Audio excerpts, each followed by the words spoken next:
کلمه اف بر مادر پدرت استعمال نکن. اف چی است؟ کلمه بسیار ساده هست، کلمه بسیار نرم است، اما الله میگه اینمی کلمه اف که است در اینمی جه غضب الله بالای تو نازل میشه. تنها کلمه اف استعمال کن.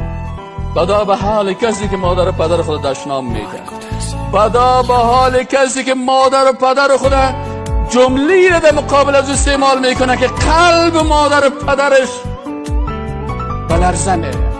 الله سر از تو فرزند لعنت خدا نازل میکنه ولو که در سر نماز استاد شده باشه، به خاطر که امر الله را الله میگه که اف نگو و تو دشنام میدی. الله میگه یک کلمه که عادی که دوجه کم بیادبی نکن، تو بیادبی بسیار بزرگ میکنی و باز میگی من مسلمان هستم.